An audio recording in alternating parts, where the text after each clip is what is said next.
This is Law of Attraction Explored. I'm Tim Grimes. If you're looking for more information on my books, coaching, and my special holiday counseling offer, I can be reached over at radicalcounselor.com.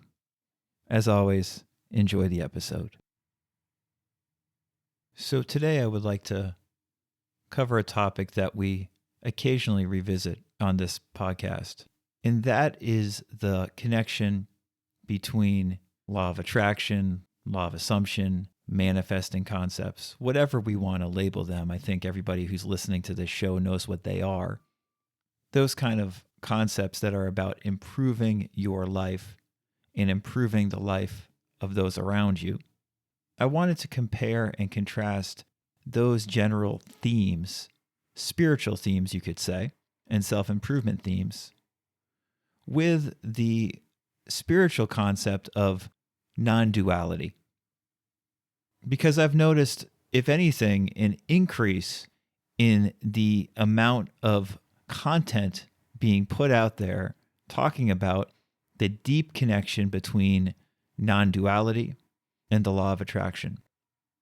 And if you're familiar with this podcast, you will know that we've explored this topic quite a bit in the past. And in my opinion, the connection between non-duality and the law of attraction is often far more dubious than people like to admit. I would go so far as to say, generally speaking, and of course, when you're speaking about topics of this nature, it's hard to make overarching claims. But generally speaking, law of attraction ideas are all about improving our lives. It inherently is about duality and practicality and practically improving what we are, while non-duality is essentially the deeper spiritual truth, you could say, where there is nothing to improve. There is nothing to improve. So that's quite a dichotomy right there. If we look at it in this way, I think we begin to question many of these manifesting teachings that talk about non-duality with such a puffed out chest and confidently proclaiming that non-duality, or truth with a capital T, is the key to improving your external life and manifesting more of what you want in terms of relationships, money, health. Now, of course, there might be some connection, but almost every single manifesting teacher I've ever come across, if not all of them, are focused on the self with a small s. They're focused on individuality and how the individual progresses through life. If we look at more genuine non-duality type of teachings, and these can be modern teachings, these don't have to be ancient mystics. You know, we've done episodes where we've explored the works of Byron Katie or Jan Fraser or U.G. Krishnamurti. When we look at teachings like that, and the teacher that we're going to look at today, Nisargadatta Maharaj, when we look at their teachings regarding non-duality, it seems like something far different than manifesting advice. It's about self with a capital S. And that self cannot easily or ever, if we're being honest, be fit into a box. LOA concepts almost inherently are fit into a box. They use sweeping proclamations to describe reality, while non-duality from the very outset says you cannot describe reality. As soon as you describe it, you miss the larger point.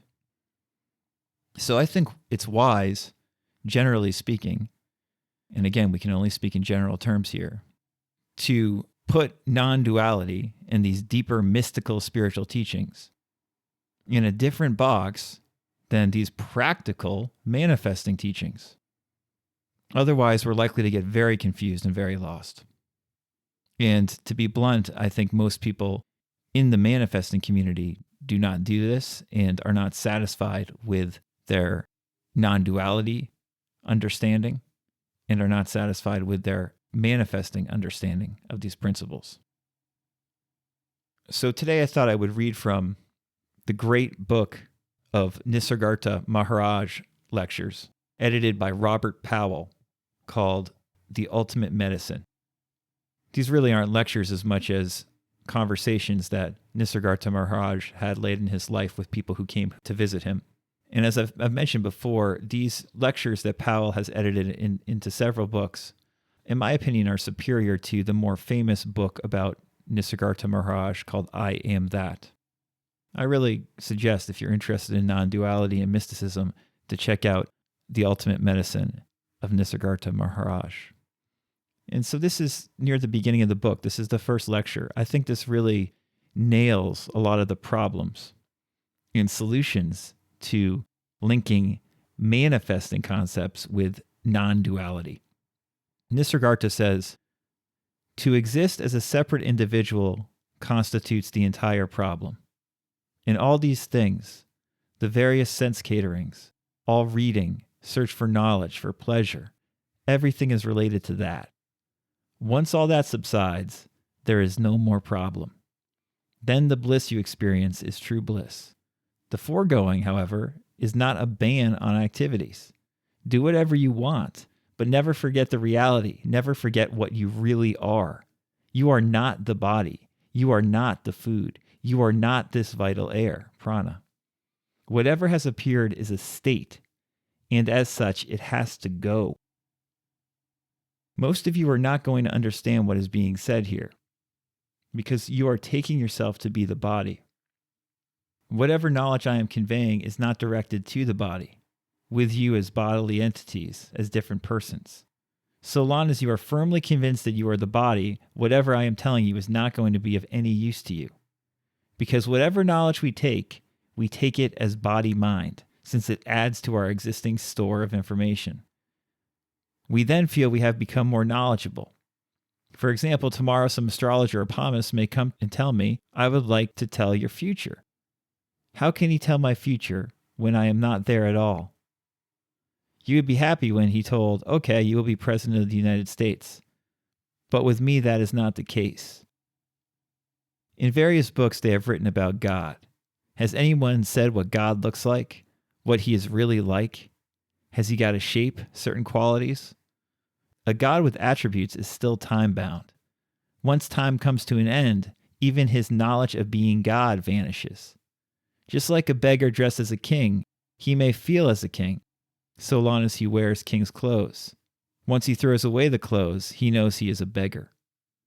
When we talk about God, we are referring to attributes, loving, omnipresent, omniscient, and so on. Yet all that is still time-bound. Once that experience goes, what is there left? Well, anything that has got attributes cannot be lasting. This is very clear to me. So what then can I ask for myself? Whatever behavior exists in this world, it is because of attributes, tendencies. For example, a person goes through 4 marriages and divorces in a month. Now that behavior stems from tendencies, qualities. But that which witnesses this behavior is beyond attributes. When that witness itself, which is I am, subsides, what remains? With the witness gone, all other things have disappeared too. By the same token, upon the arising of the I am, the whole of manifestation takes place. These two are not separate. They are one. I am is the witness. The entire manifest world is there because of this. That which is doing all this are the tendencies or attributes or maya. Just like the sun and its rays, if the sun is not there, the rays are absent. Similarly, if the witness is not there, the manifestation or maya is not present. When I am arises, everything appears. When I am subsides, everything subsides. Now this is what I am trying to tell you, but you want something else. You want something about your future, something which is part of manifestation. But I am trying to hit at that. So I thought that was an excellent explanation and critique of how people try to link manifestation concepts with non-duality. That famous Nisargadatta book should not have been called I Am That. It should have been called I am not that. Because that's what Nisargadatta is always talking about. And if you study Byron Katie or Jan Fraser or Yuji Krishnamurti, who are some of my favorites, or any of the great ancient or modern mystics, they all are basically pointing at that same thing, which is not a thing, which is not about you as an individual, not about a self that can be improved or lessened. And yes, many of these great New Thought teachers use very spiritual sounding language, teachers like Neville Goddard, Joel Goldsmith, H.M. Lee Cady. But in my opinion, and many of you are not going to like this, they still get too caught up with the self. They often inadvertently mistaken the small self with a lowercase s as the big self. And to be blunt, they're wrong when they do this.